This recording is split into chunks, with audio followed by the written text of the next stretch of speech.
कि जो प्रदेश और केंद्र सरकार की योजनाएं हैं, उन योजनाओं की लोगों को जानकारी दे रहे हैं कि उन योजनाओं का लाभ आप लीजिए, कि जब तक आप आगे आओगे नहीं तो योजनाओं का लाभ आप ले नहीं पाओगे। तो पीडीए का फुल फॉर्म आप लोग पूछिएगा, परिवार डेवलपमेंट अथॉरिटी उसका नाम है।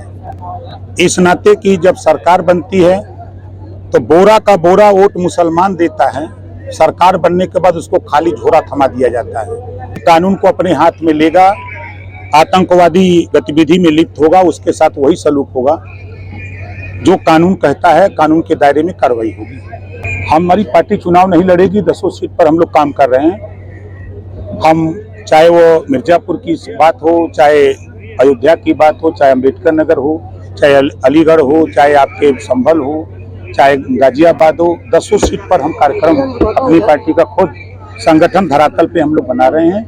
जो भी उम्मीदवार एनडीए गठबंधन से आएगा वो उसको जिताने का काम हम लोग करेंगे। स्वच्छ भारत और विकसित भारत और ग्राम स्वराज ग्राम स्वराज स्थापित हो, गांव का राज हो, उसके लिए हम लोग काम कर रहे हैं। ये बयान दे दे करके व्याकुल भारत की तरह हैं ये लोग कि जल्दी सत्ता मिल जाए, हम क्या बोल दें कि जनता हमारे संगे आ जाए। 20 साल लगातार, 20 साल तक ये लोग अब डमरू बजावें।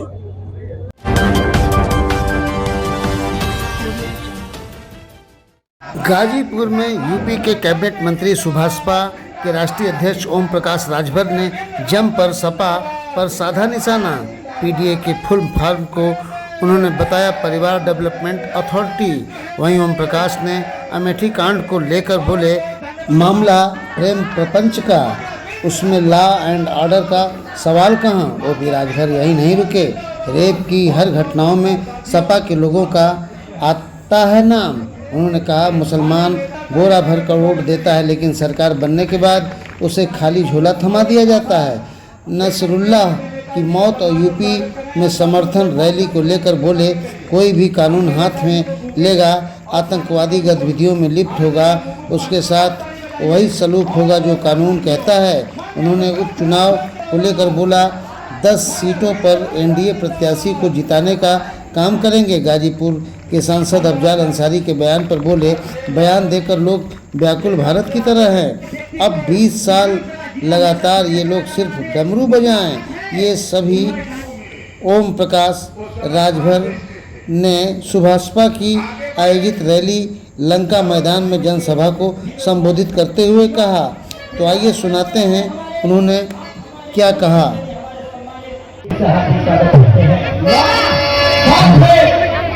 हमारे लोकप्रिय विधायक जो दक्षिणिया सबका साथ देने वाले अभी हम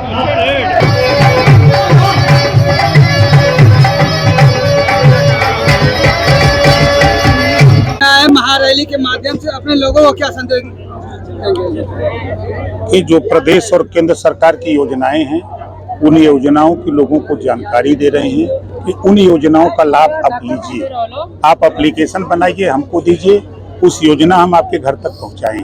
ये उद्देश्य लेकर के हम उत्तर प्रदेश के 75 जिले में गरीब, कमजोर, पिछड़े, दलित, वंचित, शोषित को हम समझा रहे हैं कि जब तक आप आगे आओगे नहीं तो योजनाओं का लाभ आप ले नहीं पाओगे।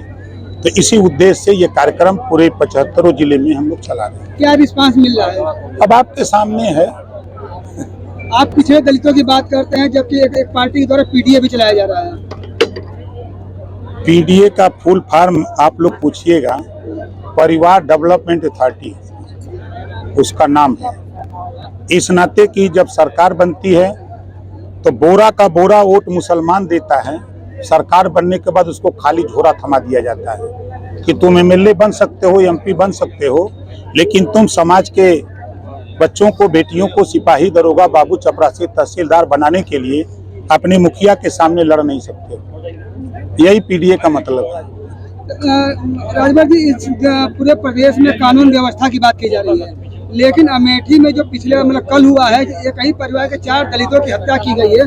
क्या लगता है कानून व्यवस्था कितने बेहतर तरीके से काम कर रहा है? आप उसको जान लीजिए, वो प्रेम प्रपंच का मामला है, उससे कौन सा कानून, लॉ एंड ऑर्डर। और सबसे मजे की बात कि आप देख रहे हैं जो भी घटनाएं सामने आ रही हैं, चाहे फैजाबाद रेप का मामला हो, चाहे मऊ रेप का मामला हो, चाहे कन्नौज रेप का मामला हो, चाहे कुशीनगर नकली नोट बरामद का मामला हो, हर जगह तो समाजवादी पार्टियां के लोग आ रहे हैं। ऐसा क्यों हो?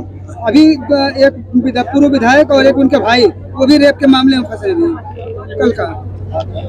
भाई कानून अपना काम कर रहा तब न फंस रहे हैं, कानून अपना काम नहीं करता तो कैसे फंसते हैं? सिर्फ समाजवादी पार्टी के ही लोग रेप के मामले में क्यों फंस रहे हैं? अब उन्हीं से पूछे कि ऐसा क्यों हो रहा है, ऐसा क्यों हो रहा है, ये उसका जवाब वही दे सकते हैं। हम लोग तो कानून के दायरे में काम कर रहे हैं, जांच हो रही है, जांच में जो पकड़ा जा रहा है उसके खिलाफ कार्रवाई हो रही है।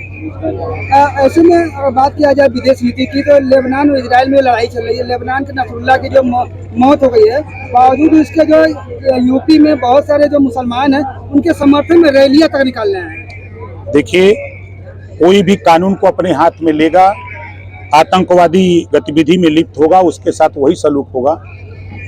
जो कानून कहता है, कानून के दायरे में कार्रवाई होगी।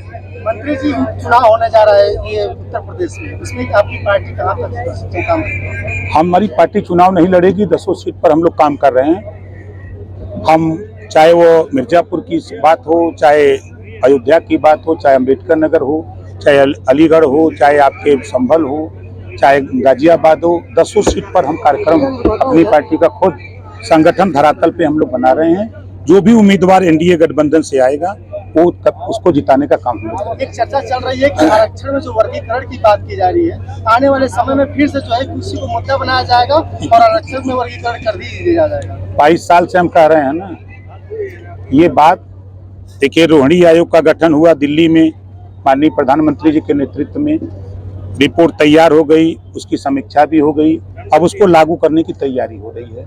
पिछली बार आपने देखा प्रदेश में सामाजिक न्याय समिति 27% आरक्षण को बांट करके 7, 9, 11 7% पिछड़ा, 9% अति पिछड़ा, 11% सर्वाधिक पिछड़ा। उस काम को भी हमने राघवेंद्र सिंह जी के नेतृत्व में रिपोर्ट तैयार भी करा दी, तो उसको लागू करने की तरफ अब हम लोग बढ़ रहे हैं। नेताजी, इन दिनों जो सनातन धर्म और हिंदू धर्म को लेकर लगातार जो राजनीति चल रही है और कहीं न कहीं सनातन और हिंदू धर्म को नीचे दिखलाने की बात कही जा रही है। अपने सांसद जी का भी कुछ इसी तरह का मामला था।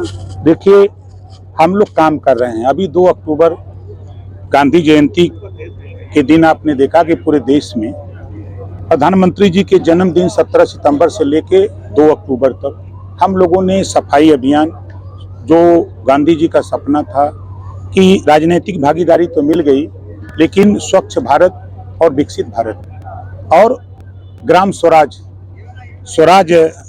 ग्राम स्वराज स्थापित हो, गांव का राज हो, उसके लिए हम लोग काम कर रहे हैं। ये बयान दे दे करके व्याकुल भारत की तरह हैं ये लोग कि जल्दी सत्ता मिल जाए, हम क्या बोल दें कि जनता हमारे संगे आ जाए। 20 साल लगातार, 20 साल तक ये लोग अब डमरू बजावें। नेताजी, बिहार और गुजरात में शराबबंदी है। आप भी अपने मंचों से कई बार जो है शराबबंदी की बात कर चुके हैं। आपके अरविंद राजभर जी ने आज इस बात को उठाया है, तो क्या लगता है कि ओम प्रकाश राजभर शराबबंदी की बात को जो है मंत्रिमंडल में या केंद्र सरकार तक उठाएंगे? ये हम कानून बनवाने की तैयारी में हैं। 33% आरक्षण महिलाओं को दिया जा रहा है, इसी उद्देश्य से दिया जा रहा है कि चलो सदन में 403 में 1/3, 543 में 1/3 महिलाएं जीत के जाएंगी तो अपनी लड़ाई खुद लड़ेंगी।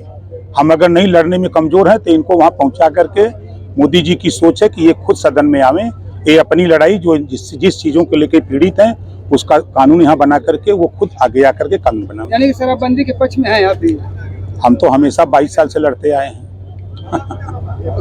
कुछ लोग गांजे पर भी का लाइसेंस की बात कर रहे हैं। अब देखिए, उनका विषय है। हम स्वच्छता की बात करते हैं, स्वच्छ भारत की बात करते हैं, हम विकसित भारत की तरफ जाना चाहते हैं। अभी आपने देखा जीरो पॉवर्टी स्कीम, पहली बार देश में एक ऐसा कानून 5 लाख गरीबों के इलाज के लिए। मैं खुद ऐसा व्यक्ति हूं कि कोई दिन ऐसा नहीं है कि 8 लाख, 10 लाख, 15 लाख प्रतिदिन वर्क डे में हमारे दस्तखत से विवेकाधीन कोष से गरीबों के इलाज के लिए पैसा जा रहा है, प्रतिदिन जाता है।